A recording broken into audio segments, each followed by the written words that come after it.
Hey, what's up, guys? Brandon here. Cryptocurrency and chips in your body. So, what the heck is going on? I get a lot of people that ask me where you're going, a little of our macro 30,000 foot view Q&A today, and do an insider's report tomorrow. But I get this question a lot. What do you think about cryptocurrency? What do you think about just kind of tech and where we're at and where we're going? It's really interesting. I saw a report today. I don't know where it was. I can't remember now, but it was talking about, it was something Market Square as a company, and they were talking about they are having all their employees put chips in their body. So that's super interesting.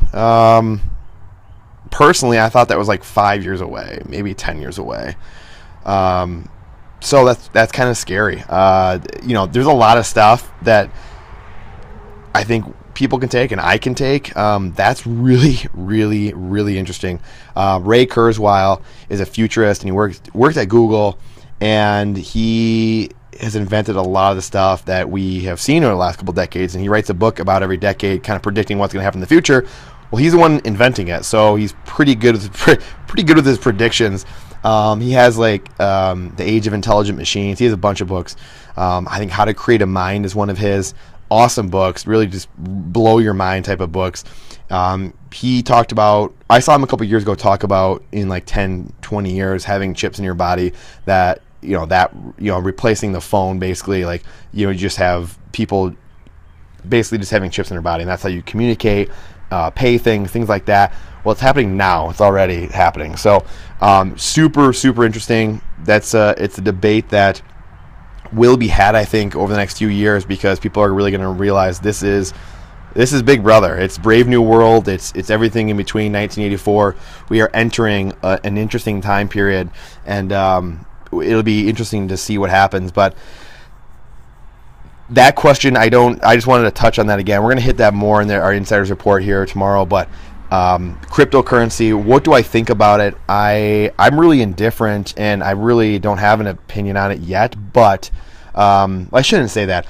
My opinion, I don't know enough about it to really, I know enough to be dangerous, but I don't know enough to make a really, really well-informed opinion. And it's changing so much, and it's getting, it's changing every single day. I mean, if you watch those markets at all, it's just like this. It's every day, hour by hour, week by week, they just change. They're so rapid. I mean, just a fluctuation. So you really have to, it's an interesting market. The one thing I will say, though, is I'm not a huge fan of things that aren't intrinsic and things that you can't touch and have. That's why I love gold and silver. That's why I think gold and silver is so important, and it's such an important asset to have and to hedge against money problems, currency problems, the dollar collapsing, any type of monetary or currency collapsing. That's why I love gold and silver, and it's for thousands of years. It's true value. It has value. It's a store of value. Everything. It's got all the properties. That's why people always return to that. That's why governments. That's why we always return to that. That we know that is true money. And currency is just what we use. It's just the IOU. It's just the claim check on that gold and silver. So that's why I love gold and silver, because we know without a shadow of a doubt it's always been money for thousands and thousands of years. It's always been money, and it is money. So that's where I really am skeptical with cryptocurrency, because crypto is I'm just not a huge fan of things that you can, and people, blockchain this and that. I'm sorry, but I mean, if you give people, enough time, they're going to find a way to hack into it when it's something that you physically can't see. I mean, again, you can have your gold and silver stolen from you, but they'd have to go through you, right? Where when it's crypto and it's online, who knows? How are you protecting that? That's going to be the interesting conversations going forward to be had. This, I will say about cryptocurrency, beyond interesting.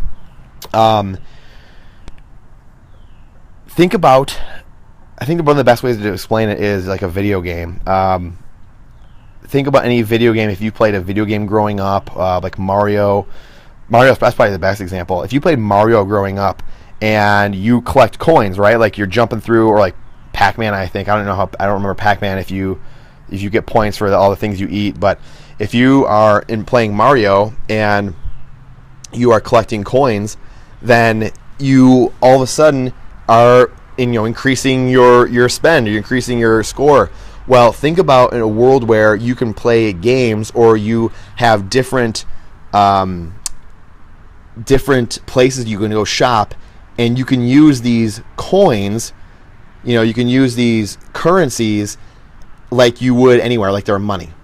That's literally a future where I was just reading an article in Forbes with one of the true visionaries of, I can't even pronounce his name, some Swedish guy, but he is just a true visionary. But he is just basically talking about like a world where you're going to have these alternate currencies, and they are the things that we are paying for, they're with, and that is a crazy, crazy world. Like if someone can just play a video game, or if someone, if you like, hey, I increased my wealth because I'm badass at this video game, or I've got this money in this store and these types of this chain of stores, and I just have that currency or tokens there, or the coins there, and not over here. And then they're, the one thing that they all talk about is decentralization. The people that are in Bitcoin and the cryptocurrencies love decentralization, which is good. That's awesome. I wish people like decentralization more, and they do in that world. I wish they liked that more in politics and in law and in just our political and our governments. But and a lot of people in that world do. That's why they're going after that, and they think it's really something that's going to be big going forward. But honestly, it's yet to be seen. That's crypto is interesting. There's no history. It's brand new, right? So it could be something that's amazing. I have a hard time really putting a ton of faith in it and going all in on it or something like that. I think you should have maybe a little bit of it, but I would, I love gold and silver because it's the hedge. It always has been the hedge against paper, stocks, bonds, mutual funds, CDs, and real estate. It's always the opposite. So, or generally almost always the opposite. So that's the hedge I would really kind of look for and still be in. So that is my answer to the crypto question and what's going on with that and why people are so crazy about that and the fluctuations and all that. It's just, it's the Wild West. I mean, just the corruption that's going on in the crypto world and the, like insider trading, things like that. It's a Wild West. And people are getting around the securities exchanges and things like that because there's just no laws. I mean, technology is increasing so fast now that it's hard to keep up with the laws and fast enough. So, all right, I need to save some of this for the Insider's Report. So I hope that kind of answers some of your questions. I know those of you that have asked me about crypto and stuff like that, interesting stuff. Going to be really, really interesting. But this is Brandon signing off. We look forward to seeing you guys soon. Like I said, Insider's Report tomorrow. We're going to go deep on some of this stuff, and robots taking over. It's going to be interesting. All right, guys. We'll see you.